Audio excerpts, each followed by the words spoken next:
Assalamualaikum warahmatullahi wabarakatuh. Kembali lagi bersama Dimin Channel. Jangan lupa like, comment, share untuk bantu admin dan subscribe-nya. Dan juga jangan lupa tekan tombol lonceng notifikasinya. Yuk lanjut ke cerita. Diana Permata Indah dari Desa, karya Heni. Bab 100. Saat yang tepat. Berbagai portal berita online mulai mempertanyakan sosok Diana. Aksi Diana dalam video dengan durasi 50 detik yang beredar. Adegan dalam video itu membuat mereka sulit mempercayai hal itu. Dilah semakin frustasi melihat keadaan dunia maya yang semakin ramai membahas Diana. Tidak terasa, matahari semakin memperlihatkan cahayanya. Wanita yang terbalut selimut itu mulai menggeliat. Dia meraba sisi tempat tidur. Merasa sisi tempat tidur lain kosong, dia langsung membuka kedua matanya. "Baby," ucapnya, "aku di sini." Dilah melepaskan handphonenya. Dia berjalan mendekati Kiara. Dilah naik ke atas tempat tidur dan memeluk Kiara. "Aku kira kamu pergi begitu saja setelah mendapatkanku," rengek Kiara. "Selama aku masih bisa bernapas, aku tidak akan meninggalkanmu." Dilah semakin mengeratkan pelukannya. Di kediaman Agung Jaya, pagi-pagi Ipan duduk santai di kursi taman yang ada di pekarangan rumahnya. Di dekatnya ada Yuda dan Narendra. Ipan dan Yuda terlihat sangat serius menyimak penjelasan Narendra tentang laporan terbarunya.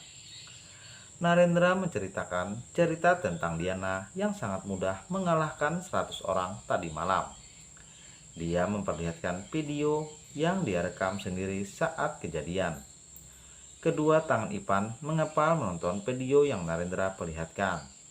Rasanya dia ingin menghabisi Wilda saat ini juga. "Kenapa tadi malam tidak kamu katakan tentang kejadian ini?" "Maaf Tuan, saya rasa waktunya tidak tepat," sesal Narendra. "Saya hampir keluar dari tempat persembunyian saat ada yang memukul Nona Diana dari belakang. Tapi melihat bagaimana aksi Nona, saya bisa menahan diri. Maafkan saya Tuan, karena saya tidak membantu Nona melawan 100 orang preman itu," lanjutnya. "Yuda." "Iya Ipan," sahut Yuda. "Panggil Dilah ke sini." "Baik Pan." Yuda segera menelepon Dilah dan meminta Dilah datang ke kediaman Ipan. Setelah berbicara dengan Dilah via telepon, Yuda kembali menoleh pada Ipan. "Anda bilang Nona Diana hanyalah seorang mahasiswa biasa. Bagaimana saya percaya kalau dia mahasiswi biasa setelah melihat langsung bagaimana Nona mengalahkan 100 orang laki-laki dengan tubuh besar mereka?" Skip. "Bukan 100, tapi 101. Karena ketuanya juga dibantai oleh Nona Diana," ucap Narendra. Ipan tidak merespon perkataan Narendra. Di kamar hotel yang ditempati Wilda dan suaminya, Ramasta memijat pelipisnya mendengar rencana terbaru Wilda untuk Diana. Dia tidak habis pikir kenapa istrinya tidak jera sedikit pun. Bahkan sekarang memikirkan rencana lain. "Ipan sudah melantarkan kita karena Diana. Jadi memberi perhitungan dengan gadis desa itu tidak merugikan apa-apa pada kita. Karena kita mengganggu Diana atau tidak, Ipan tetap meninggalkan perusahaan kita." Ramasta memikirkan ucapan istrinya. Saat ini bagaimana keadaan Kiara? Saat ini dia baik-baik saja dengan rencana terbaruku. Ipan tidak akan berani bermacam-macam dengan Kiara. Wilda terus berusaha meyakinkan suaminya kalau rencananya yang baru tidak membahayakan perusahaan mereka. "Bagaimana kalau Freddy seperti Ipan?" tanya Ramesta. "Maksudku, bagaimana kalau Freddy juga akan melakukan hal yang sama seperti Ipan? Dia akan memberi perhitungan pada kita karena kita mengganggu Diana." Wajah Wilda terlihat masam mendengar ucapan suaminya. Memangnya Diana siapa? Diana hanyalah gadis desa. Mana mungkin Freddy mengenal Diana? apalagi memiliki hubungan dengan gadis kampungan itu. Tunangan Ipan sangat misterius. Aku hanya khawatir kalau dia memiliki tempat istimewa di kehidupan Freddy. Itu sangat mustahil. Wilda tersenyum masam mendengar persepsi suaminya tentang Diana yang menurutnya terlalu jauh. Untuk masalah Kiara, sepertinya semua akan selesai, maksimal dalam waktu 2 hari. Saat yang sama, di hotel yang lain yang ada di kota itu, Buk. Freddy mendaratkan tinjuannya pada meja yang ada di depannya setelah dia menonton video viral tentang Diana. Kemarahan terpancar dari sepasang matanya. Sepasang mata itu terlihat memerah seakan hendak menyemburkan api. Saya akan siapkan tim untuk membantu Nona Diana, Tuan, ucap Athar. Dia sangat memahami kemarahan yang saat ini menyelimuti perasaan tuannya. Tidak perlu. Athar bingung dengan jawaban Freddy, yang dia tahu tuannya akan pasang badan demi melindungi Diana. Kenapa, Tuan? Ada orang lain yang akan mengurus masalah ini. Baik, Tuan. Di kediaman Ipan, setelah memarkirkan mobilnya, Dila segera keluar dari mobil. Dila menautkan kedua alisnya melihat bagasi mobil Narendra terbuka.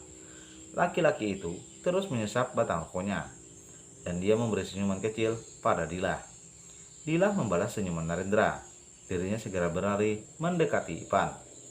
Melihat wajah Ipan begitu arogan, bulu kuduk Dila berdiri.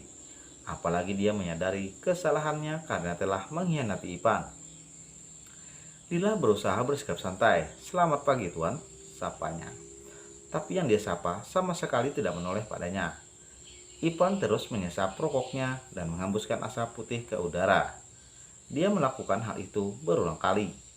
Dila tetap berdiri tegak di dekat Ipan. Dari arah belakang, Narendra berjalan ke arah mereka. Tiba-tiba, Narendra langsung membekap mulut Dila dengan sapu tangan. Entah apa yang Narendra oleskan pada sapu tangan itu.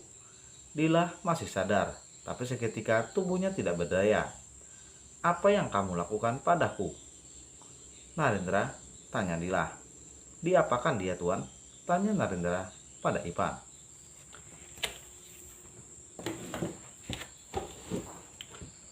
Kubur dia hidup-hidup.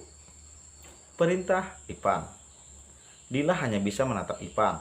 Ia mampu untuk berbicara, tapi Dila menyadari kesalahannya. Dia pasrah dan tidak meminta belas kasihan pada Ipan atas hukuman yang Ipan berikan padanya. Sebelum dirinya mengkhianati Ipan, lebih parah, dia sudah sadar apa konsekuensi yang akan dia terima. Buk. Narendra memukul kepala Dila begitu keras, hingga membuat laki-laki itu kehilangan kesadarannya. Narendra memasukkan Dila ke dalam bagasi mobilnya, dan segera melajukan mobilnya meninggalkan kediaman keluarga Agung Jaya. Sejak kapan kamu menyadari kalau Dila mulai mengkhianatimu? Tanya Yuda. Sejak lama. Tapi aku sengaja memberi dia kesempatan. Aku sengaja memperlihatkan bagaimana kejamnya aku, agar dia takut dan berhenti mengkhianatiku. Tapi dia malah semakin mengkhianatiku. Apa pengkhianatannya? Karena dia tahu kalau posisinya akan digantikan Narendra. Dia berkhianat jauh sebelum itu. Dia menyukai Kiara. Dia sangat memuja Kiara. Dan aku yakin dia akan melakukan apa saja yang Tante Wilda minta. Dan dugaanku benar. Ipan kembali menyesap rokoknya. Om Ramasta berhasil meminjam uang dengan jaminan aset Agung Jaya karena bantuan Dila. Sejak aku tahu hal itu, aku bertekad akan menendangnya saat yang tepat. Sepertinya kamu menendang Amanda Selayuda. Tepat sekali. Aku menghukum seseorang sesuai dengan kesalahan mereka. Dan Dila sudah sangat kelewatan. Bahkan dia telah memberikan video rahasia pada Tante Wilda. Kamu mengambil keputusan kejam ini pastinya karena kesalahan Dila tidak bisa kamu maafkan lagi. Tapi untuk masalah Kiara, apa yang akan kamu lakukan pada mereka? Tanya Yuda. Keinginanku, aku ingin membereskan mereka seperti aku membereskan Dila. Tapi ada sesuatu hingga aku tidak bisa menghukum mereka dengan cepat. Yuda menyilangkan kedua lengan di depan dadanya. Pikiran Yuda, Ipan ingin melindungi bibi dan adik sepupunya. Mereka keluargamu. Jangan terlalu sadis, Pan. Kalau kamu mau, Aku saja yang membereskan Tante Wilda dan Kiara. Kenapa kamu sangat bersemangat, Yuda? Tidak apa-apa. Aku menganggap Diana adikku. Dan aku ingin memberi perhitungan pada orang yang telah mengganggu adikku. Saat ini aku hanya bisa memberi Tante Wilda dan Kiara pilihan. Karena aku tidak bisa memberi mereka pelajaran saat ini. Bilang saja kamu ingin melindungi mereka, Pan, batin Yuda. Kau jangan menuduhku melindungi anggota keluargaku. Ipan seperti memahami pemikiran Yuda padanya. Hal ini yang membuatku tidak bisa bertindak cepat. Ipan memutar video rahasia pada tabletnya. Dia melempar tabletnya ke arah Yuda. Yuda tidak berhasil menangkap tablet yang dia lempar Ipan padanya hingga tablet itu mendarat di tanah. Mata Yuda tertuju pada video yang saat ini masih berputar pada tablet itu. Yuda terlihat ketakutan melihat tayangan video itu. Dia hanya bisa menelan salipannya bersambung. Oke, jangan lupa like, comment, share, bantu admin dan subscribe-nya. Dan juga jangan lupa tekan tombol lonceng notifikasinya. Terima kasih. Assalamualaikum warahmatullahi wabarakatuh. Wassalam.